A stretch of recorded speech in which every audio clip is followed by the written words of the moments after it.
welcome to my channel. Today we are making handmade paper, but I would like to add some more colors to it by adding some flower petals into the process. There are some flowers on the plant that are already drying out, so I decided to have them on handmade paper. You can use fresh flowers as well.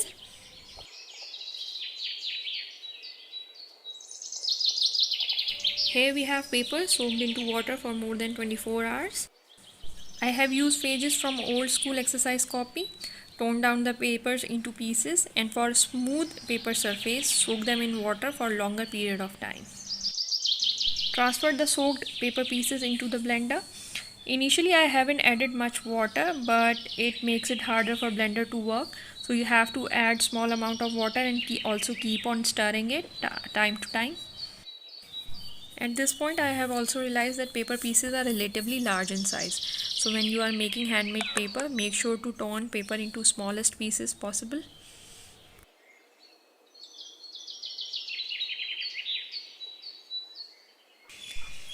Take water in a separate large tub. Add color of your choice. I am taking green.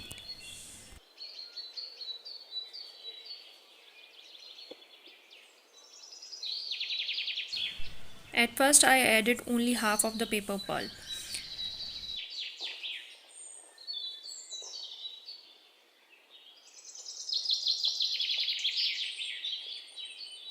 I don't have regular mold and decal to make paper we normally see in videos, so as an alternative I decided to use sieve we use in our kitchens to strain the flour. Turn it upside down. We will use its base as our mold. Let's check it's working or not.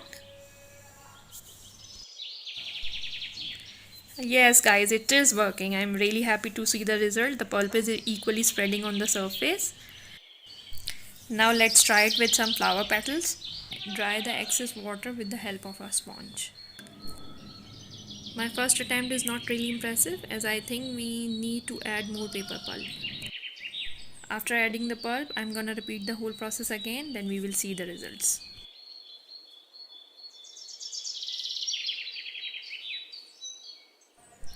Make sure to keep your fingers away and avoid touching the wet paper.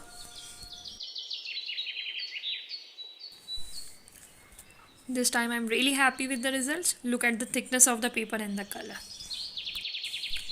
Now I'm making more papers by repeating the same process.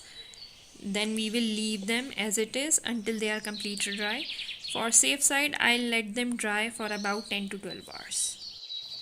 Flower petals are keep on sliding off the sieve with water, so I am sprinkling them over the top.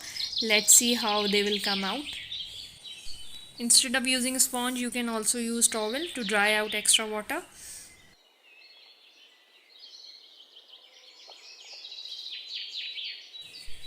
Papers have completely dried overnight. Just grab one end and peel it off from the fabric. They are coming off easily. If you want less textured paper, you can dry them by using cloth iron as well.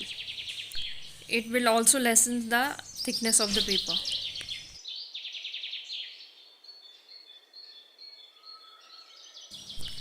This is my first ever attempt to make homemade paper. I have used everything available at home, and I wasn't expecting that with only few paper sheets I can make this much number of papers. All the effort is worth it. Texture has come out extremely well, colors are beautiful. I thoroughly enjoyed the process. On this channel I'll be uploading similar crafting videos. There are many DIYs I want to try for the first time, and I'll be sharing my experience with you. Until then, Allah Hafiz, bye bye.